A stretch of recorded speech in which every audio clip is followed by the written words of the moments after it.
दोस्तों, amazing facts में आपका स्वागत है। दोस्तों, असम भारत का एकमात्र ऐसा राज्य है जो भारत के 6 राज्यों से बॉर्डर शेयर करता है। इसके अलावा भी असम वो राज्य है जो पूरे भारत को उत्तर पूर्व के राज्यों से जोड़ता है। और असम की ऐसी बहुत सारी बातें हैं जो कि काफ़ी हैरान करने वाली है।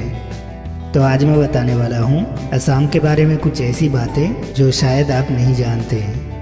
1826 से पहले असम बर्मा का एक हिस्सा था और बाद में जाकर यह ब्रिटिश इंडिया का हिस्सा बना। 1950 से पहले त्रिपुरा और मणिपुर को छोड़कर उत्तर पूर्व भारत के ज़्यादातर राज्य असम का हिस्सा हुआ करता था। ब्रिटिश भारत के दौरान से ही चाय उत्पादन में असम का काफ़ी दबदबा रहा है और आज के दिनों में असम पूरे भारत में चाय का सबसे बड़ा उत्पादक है।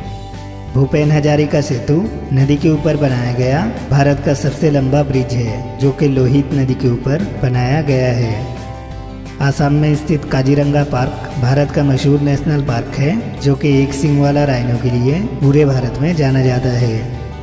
असम में स्थित माजुली आइलैंड किसी भी नदी के द्वारा बना हुआ दुनिया का सबसे बड़ा आइलैंड है और नदी के ऊपर बना हुआ दुनिया का सबसे छोटा आइलैंड उमानादा आइलैंड है जो कि असम में ही आता है।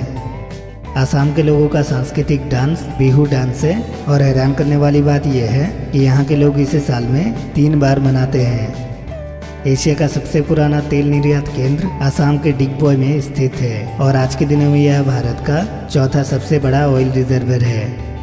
असम में स्थित ब्रह्मपुत्र नदी भारत का सबसे चौड़ा नदी है जो कि लगभग 10 किलोमीटर तक चौड़ा है। असम का ज़्यादातर हिस्सा 2 वैलियों के द्वारा घिरा है। पहला है ब्रह्मपुत्र वैली और दूसरा है बराक वैली। सबसे चौंकाने वाली बात यह है कि असम के दीमा हसाओ डिस्ट्रिक्ट में एक ऐसा गांव मौजूद है जहां पे काफ़ी सारे पक्षी इस रास्ते से गुजरते समय खुदकुशी कर लेते हैं। असम भारत का एक ऐसा राज्य है जहां पे सबसे ज़्यादा बांग्लादेश से आए हुआ शरणार्थी रहते हैं। असम का अर्थव्यवस्था उत्तर पूर्व भारत में सबसे बड़ा होने के बावजूद इसका नाम भारत के सबसे गरीब राज्यों में से गिना जाता है और असम का प्रति आदमी इनकम सालाना सिर्फ 60,000 है जो कि भारत में 26वें स्थान पर आता है। असम में बोडो संप्रदाय के लोगों की आबादी सिर्फ 12 से 13% है, लेकिन फिर भी यहाँ के बोडो संप्रदाय के लोग असम को 2 हिस्से में तोड़कर बोडोलैंड की मांग करते हैं, जबकि यहाँ में असामियों की मात्रा लगभग 48% और बंगालियों की मात्रा लगभग 27% के आसपास है।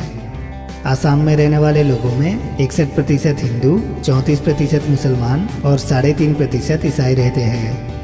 असम में मामला बोडोलैंड का हो या फिर अन्य दूसरे कारणों का, लेकिन यहाँ के ज़्यादातर मुसलमान और ईसाई अपने आप को असुरक्षित महसूस करते हैं।